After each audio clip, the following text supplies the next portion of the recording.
Hi, I'm Erik Voss, and this is a breakdown of The Dark Knight, directed by Chris Nolan, written by Nolan and Jonah Nolan with help from Dave Goyer. After covering Batman Begins, we now have arrived at The Dark Knight, which came out exactly 10 years ago today. It's an awesome film that inspired me to be a filmmaker and a YouTube psycho devours Easter eggs. Because with The Dark Knight, Chris Nolan proved that comic book movies can be made with attention to detail, win lots of awards, and make it cool to be a nerd and have no girlfriend and measure your worth in Reddit upvotes. But unlike the other many internet love letters to this movie, here we're gonna rewatch this movie scene by scene and point out all the cool details that make The Dark Knight great that you might have missed the first 10 times you watched it. Little Easter eggs, but also cinematic devices, subtle influences, all the deeper truths that you really want out of an obsessive commentary. Let's get started. Before the movie even begins, our first image shows a wall of flames engulfing the Batman logo. Now, Nolan has opened all three of his Batman movies with some kind of elemental imagery to foreshadow the way Batman gets tested in each installment. In this case, the flames tease Batman's upcoming trial by fire. The Joker later mentions gasoline as one of his favorite weapons because fire is cheap but effective. And we will see the Joker use fire throughout this movie in devastating ways, bombing the judge's car, blowing up the hospital, setting a giant pile of money ablaze, and of course, killing Rachel Dawes and burning Harvey Dent to create Two-Face. It's all part of the plan to break Batman. And on to the opening bank robbery. Ooh, baby. Now, 6 months before this movie even came out, a group of friends and I drove 2 hours to the nearest IMAX theater to see a special advanced screening of these first 6 minutes. And every time I watch a sequence, I discover something new that I love about it. So indulge me. First, we open on a shot of Gotham's skyline. Now, as we'll see throughout this movie, the city of Gotham is actually its own principal character in this movie. Its people serve as a microcosm for all of humanity. And the conflict of this movie ultimately boils down to a battle for Gotham's soul. Nolan stresses this idea by shooting the city, which is set in Chicago, from all angles. Lots of aerial shots showing the vertical skyline, but also the street level and the shadow of the L train, and down below on Lower Wacker Drive. You get a real sense of Gotham as a living, breathing city with its own multi-dimensional personality. Right away, we also get a tease of the music Hans Zimmer composed for this movie. This is the Joker's theme, and it's very simple, starting with a single D note played on electric cello. That's the same instrument Zimmer would later use for Wonder Woman's theme. Zimmer also experimented with razor blades on piano wire and shards of metal on guitar strings, all to give the Joker's theme a more jagged texture to it. Chris Nolan insisted on all the music in his Batman movies to be originally scored, forbidding the use of any rock or pop songs, even in the trailers. Jonah Nolan said that he wanted to use the Rolling Stones' Paint It Black for a trailer, but it never happened. Don't worry, Jonah, we got you covered. After a quick reflection of the helicopter in the window, just to show us that no one's perfect, the Joker's elaborate heist begins. Whee! And down on the street, we push in on the Joker in his clown mask. Now, all of these clown masks were designed uniquely for each character. The costume designer, Lindy Hemming, said that the Joker and his gang would have gotten hold of a box of plain white masks, and that each would have painted his own clown makeup on it. Actually, the Joker's mask is a specific nod to Batman history. This is the same design worn by Cesar Romero's Joker in an episode of the 60s Batman TV series when he hijacked a performance of Pagliacci. The Joker masks himself hiding in plain sight, remaining silent as his goons gossip about him. As I mentioned in the last video, all three of these movies open with the villain hiding in plain sight, letting his reputation precede him before he reveals himself. And notice the exchange here. 3 of a kind, let's do this. That's it? 3 guys? 2 guys on the roof. Every guy gets a share, 5 shares is plenty. 6 shares. Don't forget the guy playing the job. He thinks he can sit it out and still take a slice. I know why they call him the Joker. Okay, a few things here. First, the guy says 3 of a kind, which of course is a hand in poker. The Joker's emblem is a Joker playing card, and references to poker and gambling come up throughout the movie. I'll show you. When the chips are down, you need an ace in the hole. We bet it all on him. This gambling motif reflects the significance of game theory in The Dark Knight. Game theory is a study of mathematical models of the way people interact and seek the optimal outcome for themselves. It's used in economics and political science and, yeah, poker, if you know what you're doing. The Joker's scheme here is a gamble. He hired 5 other thieves to help steal a massive loot, but he secretly told some of them to kill another thief, resulting in a larger share, ultimately leaving him to take the whole pot for himself. This plot is inspired by a game theory thought experiment called the Pirate Game, where a group of pirates negotiate to split up a treasure, deciding whom to kill to take a larger share. The solution for the senior-most pirate is to bribe the weakest pirate to conspire against the other pirates. The Joker plays these clowns the same way, bribing them against each other in order to serve himself. The manager of this bank is no pushover. He's of course in the pocket of organized crime, so he fights back with a shotgun. Notice how he fires at the robbers without caring at all about the innocents in the line of fire in the background. Some of them had to have been hit. This actor is William Fichtner, who has been in everything. He's in Armageddon and Black Hawk Down, and Michael Mann's Heat, which was the primary cinematic influence on The Dark Knight. Nolan looked to Heat as a roadmap to make a Batman movie as a thoughtful, thrilling cops and robbers tale. Both movies begin with elaborate heists, though this bank robbery is probably closer to the big bank robbery later in Heat, where duffel bags stuffed with cash seem way too light. Studies have actually been done showing that these bags would weigh over 350 pounds. Finally, the Joker reveals himself. What do you believe in? I believe whatever doesn't kill you simply makes you stranger. Fichtner looks genuinely shaken here, and he's reflecting our shock the first time we saw Heath Ledger's face in this movie. From the beginning of this process, Nolan and Ledger conceived of a Joker that was completely different from Jack Nicholson's portrayal in Tim Burton's Batman, which at the time this movie started production was probably one of the most iconic movie characters of all time. They actually looked to punk rockers like Sid Vicious and Johnny Rotten, and the clothing styles of people like Iggy Pop and Adam Ant. They also looked at Alex from A Clockwork Orange, both the Malcolm McDowell movie version and the version in the book, as a psychopathic gang leader who delights in his sadism. Nolan also cited the paintings of Francis Bacon, which inspired this Joker's bleak, distorted, sweaty face. Ledger reportedly stayed alone in a motel for 6 weeks, perfecting his character's mannerisms, movement, and voice. He actually invoked ventriloquist dummies to create this Joker's disconnected, mocking quality. Some have also compared his voice to the singer Tom Waits. I have a growing level of popularity. Now, of course, the most striking thing about him visually is his face. Historically, the Joker's appearance was a result of his skin getting bleached after falling in an open vat of Ace chemicals. But this Joker wears makeup. Ledger would apply this makeup himself. That's why whenever you see a close-up of Ledger's hands in the movie, you can see dry paint smeared on his fingers and under his fingernails. And of course, his smile is a result of scars. This is actually called a Glasgow smile, popular among street gangs in the UK in the 20s and 30s, and made even more famous in the Black Dahlia case in Los Angeles in 1947. For the movie, these scars were made with 3 pieces of stamped silicone, which Ledger had to keep prodding with his tongue to keep it from peeling off. He actually transformed this into a facial tic of the character, with the Joker constantly licking his scars like a dog almost. These facial scars were also on the main character from Victor Hugo's novel The Man Who Laughs and the 1928 movie. That title was actually used for a Joker graphic novel, The Man Who Laughs, which was actually one of the big comic influences for The Dark Knight. Notice how the Joker shoots the bus driver without looking at him. He actually kills a lot of people throughout this movie without making eye contact with them. Now that could be inspired from a line in The Man Who Laughs. He didn't even look at them, like killing them wasn't even important. And speaking of source material from the DC comics, some have observed a little DC shout out in Zimmer's music here. Notice how the second that the Joker reveals himself, the music goes from a D down to a C. Simply makes you Or if you're a tone-deaf skeptic, BS. Nolan described Ledger as fearless, which is actually key to the Joker. As I discussed in Batman Begins, each of the main characters in that movie were defined by their relationship with fear. But the Joker is the first character in this trilogy truly without fear, so he has nothing to lose. This makes The Dark Knight all about dualities, and the Joker and Batman are 2 sides of the same coin. Batman represents order, and the Joker represents anarchy, but I'll get to more of that later. One last detail before I move on, check out the school bus's license plate. The crew custom made these Gotham license plates, but they modeled them to look like Illinois license plates, since they shot the movie in Chicago and Illinois plates would have been showing up in the background. So we move on to Jim Gordon, with Gary Oldman returning in the role. Waiting by the bat signal, he's greeted by his rookie, Ramirez. I thought you had to go look after your mother, Detective. Checked you back into the hospital.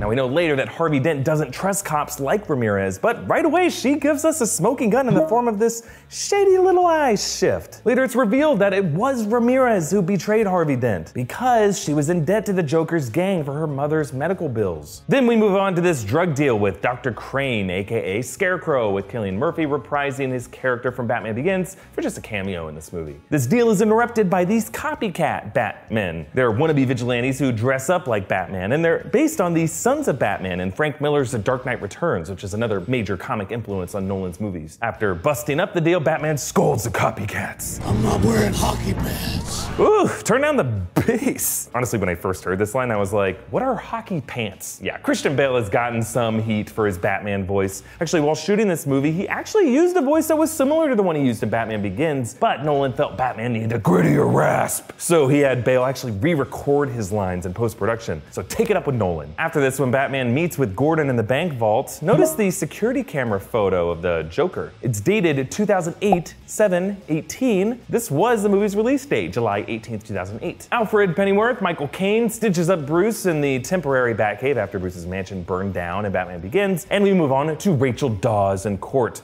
with Maggie Gyllenhaal now playing the role after Katie Holmes opted not to return. Joining her is Harvey Dent, Aaron Eckhart, the newly elected district attorney. You may remember The Dark Knight had a super elaborate viral marketing campaign in the year before the release, with a big part of it centered around this fictional election, with a fake website showing the slogan, "I believe in Harvey Dent." Eckhart based his performance of Dent on Bobby Kennedy, a similarly dashing and idealistic attorney/politician whose career became sort of driven by revenge, who of course had a very dark end that saw him becoming a martyr. He's prosecuting Sal Maroni, who has taken over the Falcone crime organization since Falcone lost it in Batman Begins. And one of Maroni's guys pulls a gun on Dent, but it misfires. And for a second, this recalled a moment in the Batman comic The Long Halloween, which is another big influence on Nolan's movies. In The Long Halloween, Harvey Dent was attacked during a trial when Sal Maroni throws acid on his face, disfiguring him and driving him insane. We actually saw this version of events in news footage in Batman Forever. Remember that? Afterward, Dent meets with Gordon in his office, and the two men are hesitant to trust each other. Well, you don't have to sell me, Dent. We all know you're Gotham's White Knight. Yeah, well, I heard they have a different name for me down at MCU. I would know that name. With the term the White Knight, Gordon provides the first reference to this movie's title, The Dark Knight. And that other name Dent refers to, we later learn, is Harvey Two-Face. This is another example of that duality concept I brought up earlier. Dent's character token is his double-headed coin. He uses it to manipulate people, a literal representation of his two-faced reputation. But like the Joker, Dent is also on one side of the same coin as the hero. Batman and Joker reflect the duality between order and chaos, while Harvey Dent and Bruce Wayne reflect the duality of the White Knight and the Dark Knight. More on this in a bit. Bruce meets with Lucius Fox, Morgan Freeman, now running Wayne Enterprises, and he asks for a new suit. You want to be able to turn your head. Sure made backing out of the driveway easier. This is kind of a meta joke about the past movie versions of the Batman suit, in which his cowl was connected in one piece to his neck and shoulders, so that if he wanted to turn his head, he had to turn his whole body. Next, we move on to the restaurant. Now, take a look at this dude sitting at the table next to them. In rewatches, a number of viewers have speculated that this kind of looks like Heath Ledger without makeup, and that the Joker could be spying on Harvey and Rachel. Ooh. But if you look closely, this definitely isn't Ledger. This guy doesn't have scars, but I'll admit it does look a lot like the actor, especially from behind. It could actually be the actor's stand-in, filling in as an extra here. Bruce and his date Natasha, the prima ballerina, join them in a double date, and Harvey defends Batman by comparing Gotham to ancient Rome. This actually continues Ra's al Ghul's historical comparison for Batman Begins, though Raz's comparison was more cynical, referring to Gotham's corruption and coming collapse like Rome, whereas Harvey's comparison is idealistic. He's referring to Rome's republic form of government. And then Harvey states a key theme. You either die a hero, or you live long enough to see yourself become the villain. Harvey is referring to Julius Caesar, for whom absolute power corrupted absolutely. And later it applies to Harvey himself, whom Gordon and Batman decide to allow to die a hero, rather than the truth of his villainous epilogue become public. But within this statement lies a deeper meaning about the nature of heroism. Harvey is suggesting that a true hero sacrifices, signaling to Bruce that he could be more than just a white knight, the kind of hero who leads and inspires. He could also be a true hero, one who gives up what he loves. This parallelism between Harvey and Bruce is reflected in Natasha covering the top half of Harvey's face with a white menu, creating the image of a white knight doppelganger of Batman. But of course, this image also foreshadows a very different fate for Harvey's face, or, half of it. Next, we move on to the Joker's meeting with the crime bosses in the kitchen, including the Chechen, Maroni, and Gamble. And of course, the Joker shows off his infamous pencil trick. Okay, just so we're clear, the Joker totally put that pencil through the dude's eye socket. It's a real documented medical injury called transorbital intracranial penetrating injury, where people have jammed all kinds of things into their heads through their eyes, including pencils. So don't try it, kids. The Joker makes a deal with the bosses. Kill the Batman so they can return to their regular criminal business as usual in exchange for half of their fortune. Half. You're crazy. I'm not. No, I'm not. The Joker's reaction here is interesting. He seems genuinely miffed at being called crazy. Now that could be because he's actually thought this out all the way through. He's once again employing game theory. In this case, it's called the shrinking pie game. Two kids have an ice cream pie that's quickly melting, and the longer they wait to figure out how to divide that pie, the less overall pie they have to eat. So basically, the idea is waiting is costly. In this case, the boss's profits are the shrinking pie. And according to the rules of this game, when you look into it, the Joker's initial offer of 50% is extremely reasonable. So yeah, he's right, he's definitely not crazy. Since Lau moved the boss's money, Gordon's raid was a bust, leading Gordon, Dent, and Batman arguing on the rooftop. Here we see the three heroes fighting to save Gotham in their own ways, all failing because they refuse to fully trust each other. Nolan conveys this distrust and bewilderment with an interesting camera movement. From the start of the scene, notice how he orbits the camera around them, letting the actors bark at each other in real time. It's almost like the three of them are caught in a tornado of lies, or just a tornado of bureaucratic and jurisdictional confusion, leading them to spin out of control the city. The whirlwind only stops when they agree on a solution. Use Batman to extradite Lau. Fox recommends to Bruce a way to get back into a plane without it landing,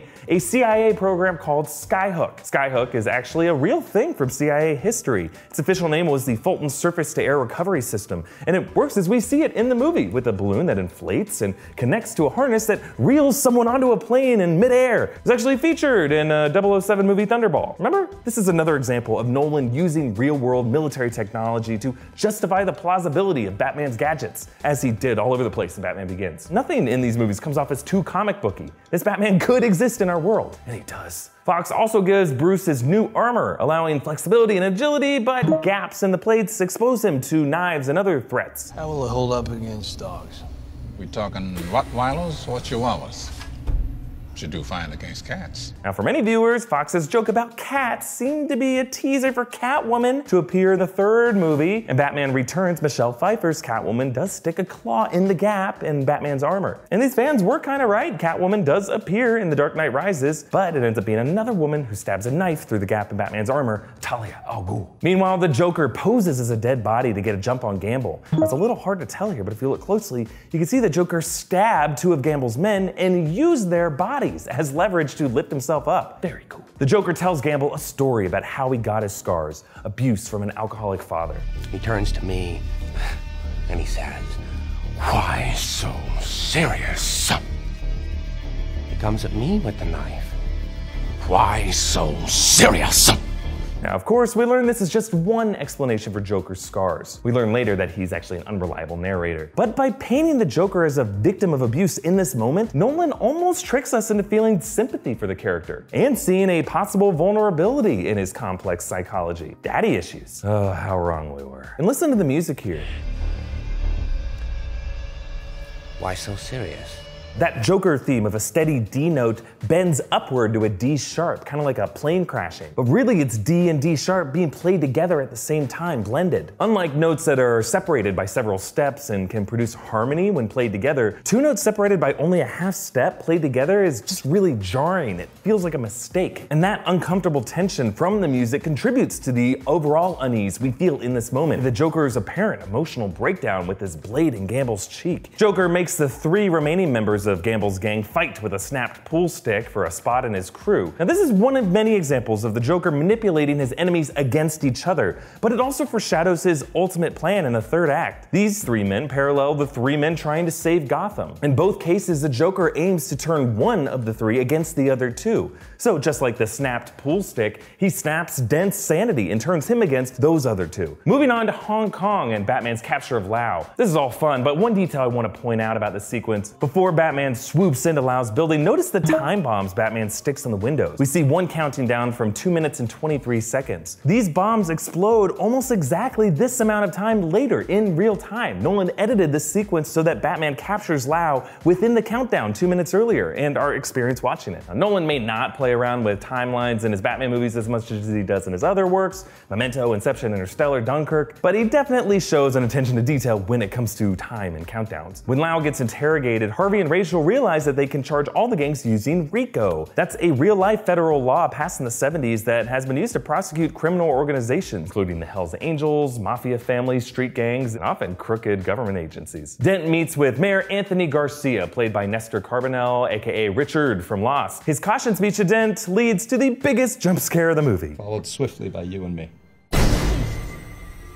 Okay, this is the copycat that we saw in the earlier scene, and the Joker has fastened a devilish Joker card with the words, "Will the real Batman please stand up?" which of course is a reference to Eminem's The Real Slim Shady. Joker's handheld video of this copycat's death is harrowing. It was actually recorded by Heath Ledger himself under Nolan's supervision, but after it turned out so well, Nolan allowed Ledger to record the later handheld video with Mike Engel all on his own. During this video, the Joker roars at the copycat. Look at me! The Joker is obsessed with this kind of attention. Look at me. Can't resist showing us his face. As we saw when the Joker answered that bank manager's question by simply revealing his scars, the Joker knows that the mere sight of his Glasgow smile and deranged makeup produces the exact fear and disorder in others that he so desperately craves. Moving on to Bruce's fundraiser party for Harvey, which begins with this key exchange between Harvey and Alfred. Alfred, right? That's right, sir. Yeah, Rachel talks about you all the time. You've known her whole life. Oh, not yet, sir. I'm just foreshadowing her death later in the movie, sir. And speaking of foreshadowing, Bruce also throws this at us. Look at this face.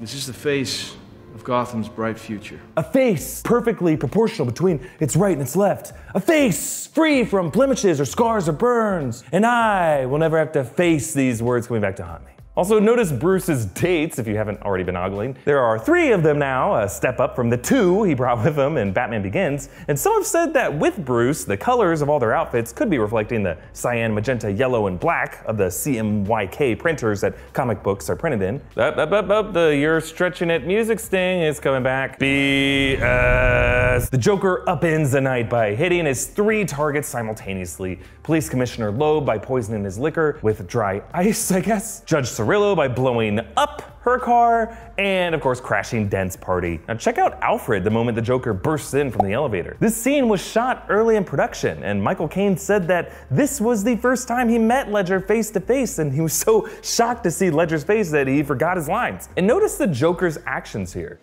Where is Harvey Dent? This is another example of the duality between Bruce and the Joker. Moments earlier, remember, Bruce entered the party the same exact way, arriving fashionably late, asking, "Where is Harvey?" and tossing out his champagne. Both men presumably throw out their drinks to stay sober and sharp, to avoid getting sloppy, but to keep up the illusion that they're just having fun. Then notice this old party guest that the Joker interacts with. We're not intimidated by thugs. You remind me of my father.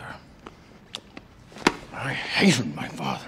This guy is U.S. Senator Patrick Leahy from Vermont. He is a huge Batman fan. He also makes a cameo in The Dark Knight Rises, along with cameos in Batman Forever and Batman the Animated Series. This moment also reminds us of the Joker's story about his scars, which remember he previously said he received from an abusive father. Being reminded of that sympathy we felt for the character results in a bigger shock when the Joker gives Rachel a new explanation.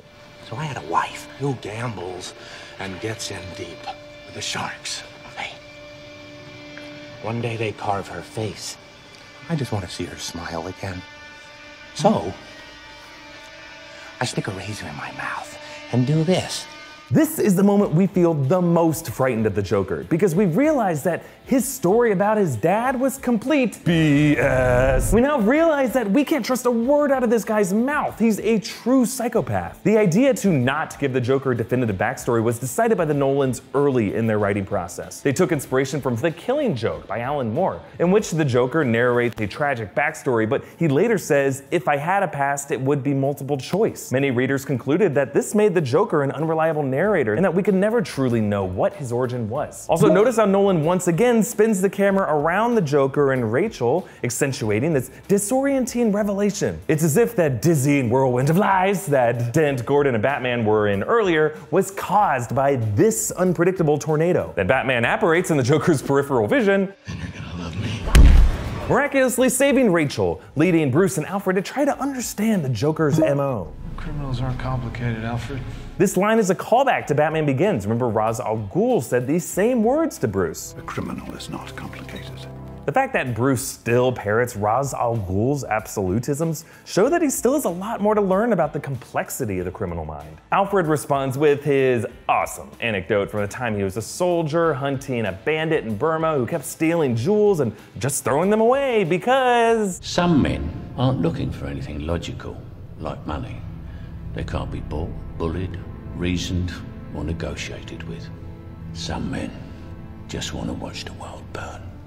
With this line, Alfred links the Joker's nihilism with the fire imagery that we saw in the opening frames. It's also just a really cool line. Batman's search for the Joker leads him to overhear a 911 call. Please stay 8th and Orchard. You'll find Harvey Dent there. But it's not Harvey Dent, of course, it's two random men with Harvey and Dent in their last names. It's a gruesome crime scene, and the Joker leaves a clue behind in the form of his fingerprint on the bullet that Batman recovers from the wall. This whole serial killer style by the Joker seems to parallel John Doe, the killer from the movie Seven. Both killers remain anonymous, but they leave fingerprints behind to lead the cops chasing them into a trap. They both get arrested on purpose to enact a secret, darker plan that actually involves killing the hero's love interest, and then he actually goads the hero into killing him to prove correct his nihilistic worldview. And both movies have Morgan Freeman. Proof! And speaking of Freeman, during this, Lucius Fox meets with Coleman Reese, an accountant at Wayne Enterprises who uncovers the truth that Fox is supplying Batman's weaponry. Now, Reese's name is kind of an Easter egg. Mr. Reese sounds like Mysteries, which is similar to Edward Nygma, Enigma, the Riddler, who is also an employee at Wayne's company. In the Hush comics and in Batman Forever, Nygma also deduces Batman's identity. Some speculated that this could be setting up the Riddler as the villain for the third Nolan Batman movie, but they ended up going with a bigger guy. For you. Moving on to Commissioner Loeb's funeral, where the Joker has threatened to kill the mayor. We get a quick look at the man underneath the makeup during this assassination attempt. The Joker and his gang replace the honor guard in the funeral gun salute, and he takes a shot at the mayor. Now, it's amazing how he just blends in, hiding in plain sight. Like a full minute earlier, you can see him in a wide shot, front and center, directly in the eye lines of Rachel and Harvey and Gordon. Now, it's not until the trigger-happy snipers fire at Bruce's window by mistake that Gordon just looks down finally to see the guard with terrifying, distinct facial scars, and then dives in to protect the mayor. Now, having the Joker dress up as a cop is a detail from the Joker's very first appearance in Batman issue #1. That issue also features him smuggling a bomb into a prison to escape, stealing from the mob, and his crimes being driven not by personal gain but for general disorder, all of which the Joker does in this movie. In the aftermath of this shooting, Harvey kidnaps a Joker associate using his double-sided coin to try to force a confession out of the paranoid schizophrenic. Batman stops him, saying Harvey needs to remain a white knight. But seeing Harvey get so aggressive and cruel here shows that there's already an inner darkness to him. So it's easy to blame his turn into Two-Face on the burn scars and losing Rachel. But before this even happens, Harvey Dent is a guy who uses fear maliciously, similar to Nolan's villains in Batman Begins. He's really a step away from flipping to this dark side. As Bruce prepares to turn himself in, Alfred advises him to endure the public scorn of the Joker killing people every day that he stays in the shadows. Alfred provides another hint at the answer of the thematic question posed earlier. What makes a true hero? Well, someone willing to be hated. Dent holds a press conference with my favorite heckler in a superhero movie. Things are worse than ever. He should turn himself in. Harvey tries to calm Gotham. The night is darkest just before the dawn. This is also just some good wordplay, foreshadowing the movie's dramatic climax. This white knight will descend to his darkest state right before the dawn, implied by the beams of light that Batman rides off into in the final frame. The fact that Harvey takes Batman's place here, turning himself in, is just another example of this whole white knight, dark knight duality. Harvey becomes Batman, at least in the public's eye, and his sacrifice prevents Batman from taking on that weight of society himself that this movie is saying true heroism requires. So for Batman to grow into the hero he's destined to be, Dent has to go. The two heads of the same coin cannot both show their faces at the same time. That brings us to this movie's thrilling chase sequence, where the Joker attacks Harvey in the police convoy as it's being transported through the city. The semi-truck that the Joker chases them down in says "Laughter is the best medicine" with an S spray painted on it to make it slaughter. The Joker fires on the SWAT truck with increasing firepower, first an automatic handgun, then a shotgun, then a freaking RPG. Within less than a minute, the Joker exemplifies the exact kind of escalation that Gordon warned Batman about in the final scene of Batman Begins. We start carrying semi-automatics, they buy automatics. The crashed Batmobile gives birth to the Bat Pod, which Batman uses to flip the Joker's truck, leading to this game of chicken between them. Come on, I want you to do it. I want you to do it. Come on, hit me. Come on, hit me. Come on, hit me.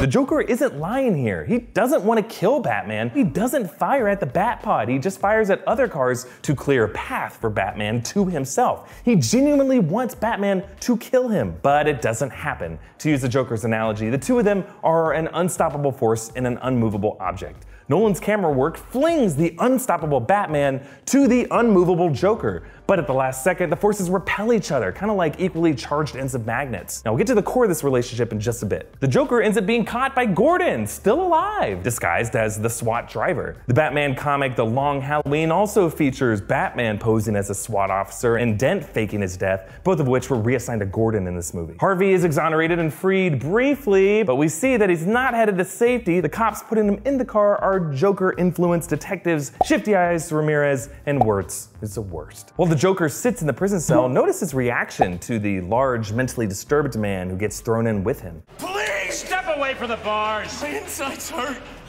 You can see the Joker silently registering that his plan is in place. His gang surgically implanted a cell phone bomb in this man's torso. So now the Joker knows he's ready to talk and send the police out to rescue Rachel and Harvey. Moving on to The Dark Knight's iconic interrogation scene between Batman and the Joker. Now, I mentioned before that Nolan followed the story beats of Michael Mann's Heat, and this scene is the parallel of that movie's midpoint diner scene between Pacino and De Niro, when super cop and super criminal realize they actually share a similar humanity. The Joker also points out a commonality between these two characters. To them, you're just a freak. Like me. The Joker goes further to underline their codependence. I don't want to kill you. What would I do without you? Go back to ripping off mob dealers? No. No, you complete me. Now, unlike the duality between Batman and Harvey Dent, where they cannot coexist, this duality between Batman and the Joker requires that they coexist. Each extreme is defined at least partly by the nature of the opposite extreme. Also, yeah, the Joker's doing an impression of Tom Cruise's romantic speech in Jerry Maguire. You complete me. Which could be Ledger trolling Cruise, who, according to rumors, pressured Katie Holmes, who was his wife at the time, against returning as Rachel Dawes. But that hot goss is too hot for Hot Voss. Nolan does an interesting trick with the camera in this scene. Now, normally in conversation scenes in movies, one character stays on the left side of the frame looking rightward, and the other stays on the right side of the frame looking leftward. By following this rule, the viewer doesn't get disoriented when the frame cuts it back and forth between the angles. But Nolan slides the camera. He changes the eye line. He starts a conversation with Batman on the left, looking right. Joker begins on the right, looking leftward. But as the Joker talks, the camera slides to the left, repositioning Batman from the left side to the right side of the frame, and the Joker now on the left. Then Nolan does it again when the Joker says, "You're just a freak." He slides back right, shifting Batman back to the left side of the frame and the Joker back to the right. This disorienting camera movement reflects the Joker getting in Batman's head. He's leaving him questioning his morals. Nolan violates the eyeline rule to parallel the Joker goading Batman into violating his only rule. The only sensible way to live in this world is without rules. And tonight you're gonna break your one rule. The Joker is showing his hand here. He doesn't want to kill Batman, he wants to turn him, to flip the Dark Knight from noble vigilante to lawless executioner, and break Gotham's moral backbone, and drag it into the chaotic anarchy he desires. Knowing Harvey and Rachel are threatened turns Batman super violent. Apparently Heath Ledger told Christian Bale to actually punch him in the face, and Nolan had to cut Batman kicking Joker on his way out of the room because it felt too brutal. The Joker forces Batman to make a choice. So why does Batman choose Rachel here? For love? love? No. Well, yeah, kinda. Bruce chooses Rachel over Harvey because he's still selfish. He doesn't yet understand that a true hero makes a personal sacrifice for the greater good of society. And we'll see how this mistake changes him later on. While Batman and Gordon rush off, the Joker escapes by goading Detective Stevens into assaulting him. The Joker gets out by using one of these shattered shards of mirror glass from when Batman smashed his head against the mirror. It's just a little detail reminding us how Batman's selfish anger creates sloppiness, exposing a vulnerability. Rachel, of course, dies in the explosion, and half of Harvey's face gets horribly burned. The Joker uses his phone call to detonate the gut bomb and escape with Lau. In short, we are at rock bottom, or as it's called as a term in screenwriting, the dark night of the soul. I think the fact that this movie's title shares a homophonic name with a classic beat in storytelling in movies signals to us that this moment is when we really need to be watching the character, because this is when he becomes the hero that we know. Bruce sits defeated, and the way Alfred tries to comfort him actually is beat for beat the same conversation as the one when Bruce was a boy after his parents' funeral in Batman Begins. Alfred offers food. Bruce isn't hungry. Very well then. Alfred, wait! Yes, Master Bruce. But this was all my fault! All the while, the same sad Hans Zimmer music plays. This scene ends with Bruce asking Alfred how he stopped that bandit in Burma from his anecdote earlier. We burned the forest down. So here we go. For Bruce, this sets up the lesson he has to learn for this movie's final act. For one, he needs to burn the forest of Gotham down, forcing the Joker out in the open by expanding Fox's sonar surveillance, but on a thematic level, he needs to be willing to sacrifice everything. That's what a hero is. Meanwhile, Harvey Dent's lucky two-sided coin now has one side of it burned, conveying to him that Rachel didn't survive the fire. This is also some elegant visual storytelling, with this character token now marred the same way he is, both on the surface of his skin and deep down in his soul. The two faces of Harvey Two-Face are now distinguishable from each other, making him a surface value, honest man. He's just now driven to the extreme of honesty, obsessed with fairness to a dangerous degree. That duality that he once shared as the White Knight to Bruce's Dark Knight is gone. He now just exists as a duality unto himself, a Dr. Jekyll and Mr. Hyde figure. The following visit from Gordon reveals Harvey's new face, and this is one of the few instances of Nolan using CGI to generate a character's features. And he only did so because he felt that any added makeup would make Aaron Eckhart's face bigger, and he wanted to subtract and make it look like the fire had burned a tissue away. While the Joker burns the massive pile of the mob's money, with Lau on top of it, he calls in to Gotham tonight to place a hit on Coleman Reese before Reese can expose Batman's identity. Now this is a major change from the Joker's previously announced goal to out Batman. He does it now because, as mentioned before, he needs Batman so that he can break Batman to deliver his message to the people of Gotham that anyone can be corrupted, even Batman. And the Joker places his hit by once again forcing an undesirable ultimatum. Kill Reese or I blow up a hospital. Bruce protects Reese by driving in front of a ramming truck with his sports car. This is actually a Lamborghini Murcielago. Sorry for the mispronunciation. And the word Murcielago is Spanish for bat. So essentially this is Bruce's daytime Batmobile. The hospital evacs lead to this great scene with the Joker confronting Harvey while dressed as a nurse. And if you look closely at his uniform, you can see an I Believe in Harvey Dent campaign sticker. Now there is a lot going on in this scene. First, the Joker describes himself in an interesting way. Do I really look like a guy with a plan? You know what I am? I'm a dog chasing cars. I wouldn't know what to do with one if I caught it. So this kind of canine imagery when it comes to the Joker is another motif that runs throughout The Dark Knight. We see it in the way he licks his mouth, how he sticks his head out of the police car window after escaping, how he feeds the Chechen to his own Rottweilers. And then we'll see how loyal a hungry dog really is. Dent actually confirms this analogy later on. The Joker's just a mad dog. This dog comparison is pretty on the cute, cold, wet nose. The Joker is simple but dangerous. He has no loyalty, he's impossible to negotiate with, and that unpredictability is what makes him the most threatening. The Joker tells Harvey that he's not a schemer, but of course it's not true. There's a lot more going on in that head than he lets off. And in this ranting to Harvey, some have theorized the Joker may have revealed his possible origin.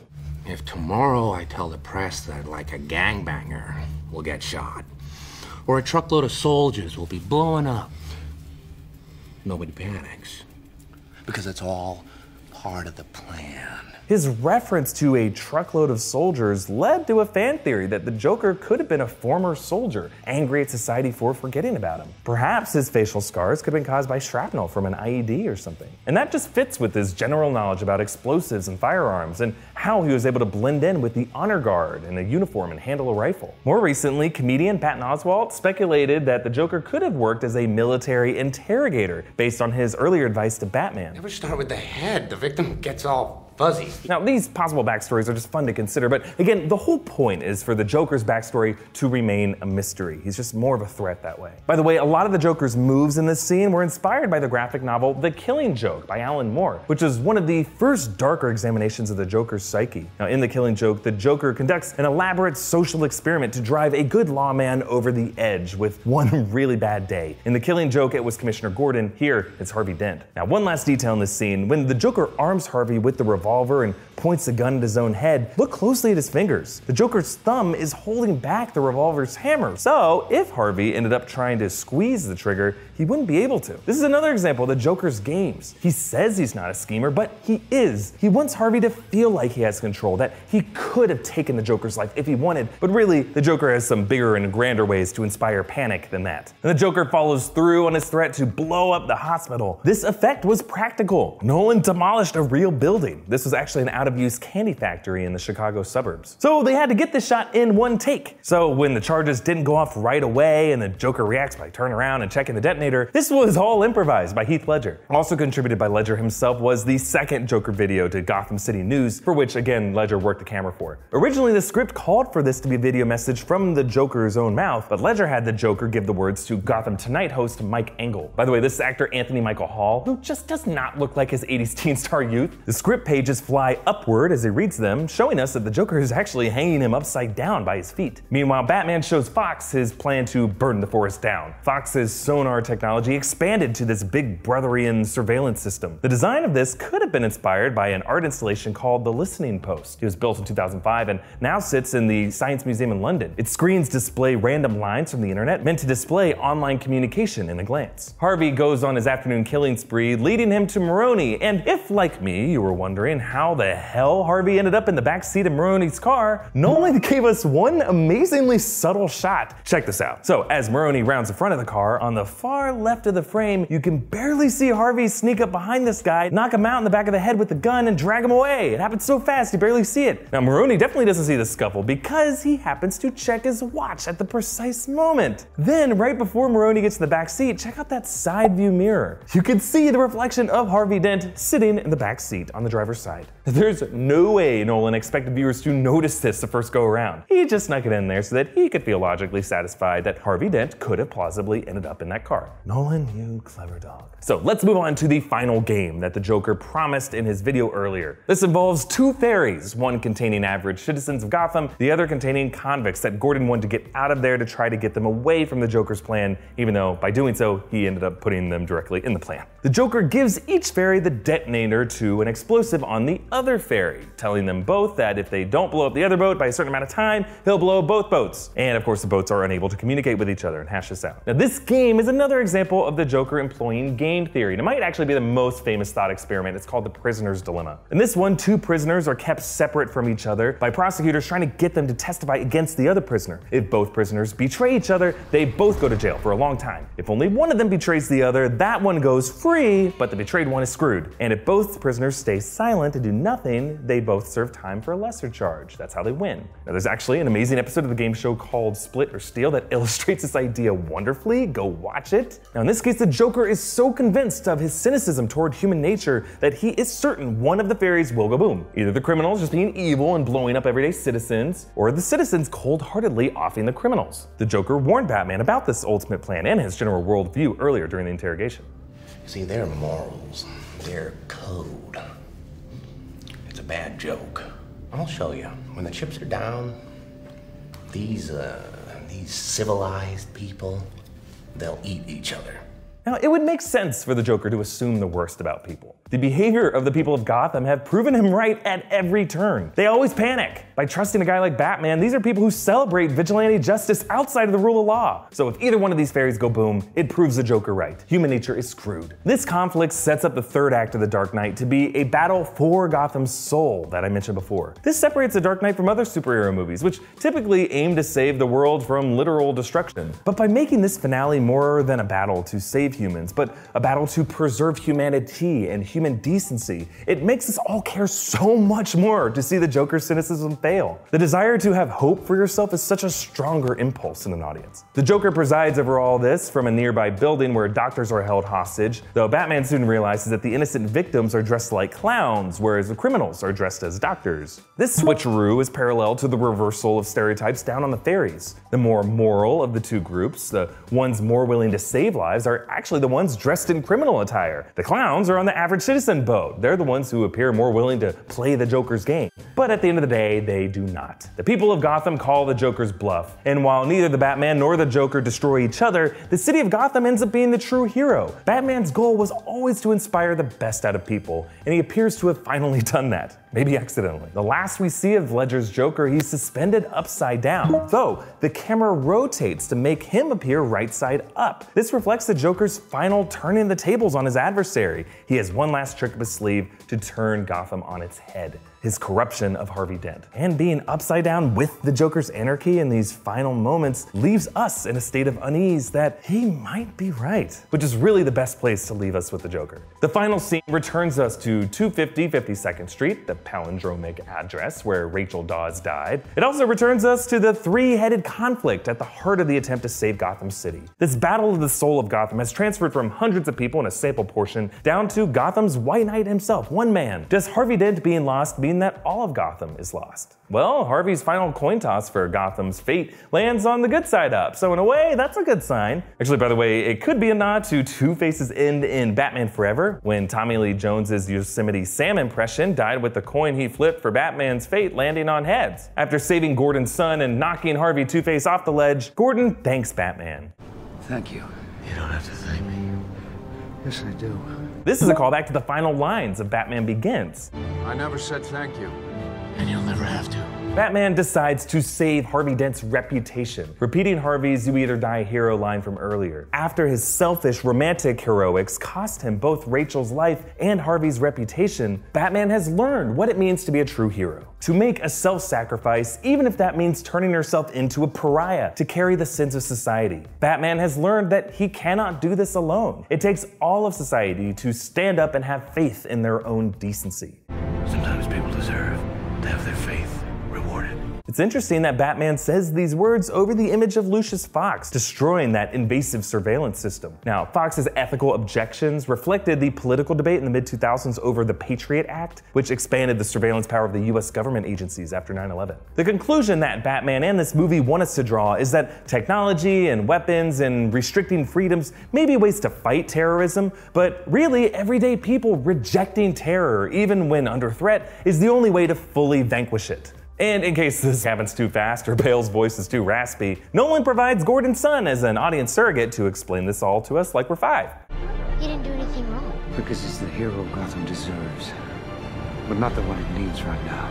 Gordon is saying that Gotham City deserves a selfless scapegoat willing to carry their sins, because they're a bunch of jerks who won't carry it themselves. But that right now, Gotham needs an untarnished, courageous public servant whom they can look up to as a martyr. And that hero that Gotham needs right now is Harvey Dent, the White Knight, the memory that the public has of him before he became this dark Two-Face. But the hero Gotham deserves, the hero who can assume all their guilt without being corrupted, the hero we never have to thank, the hero who's willing to accept our hatred is the Dark Knight. Okay, now that we've re-examined this movie in detail, a couple questions I want to leave you guys with. Did the Dark Knight use Two-Face enough as a villain? Christopher Nolan has said in interviews after the fact that if he knew he was going to make a third movie, he probably would have kept Two-Face alive. Also, another question, which superhero movie do you think has come closest to topping The Dark Knight? Comment down below with your thoughts, and I obviously love talking about this movie, so I'm really eager to open up this conversation with you guys. You can also tweet me directly at EA Voss and follow New Rockstars on Twitter for updates on our videos. Like this video, share it around, subscribe to New Rockstars, and check out my breakdown of Batman Begins. I go into a lot of good stuff with that movie. And of course, keep an eye out for the final Nolan Batman film breakdown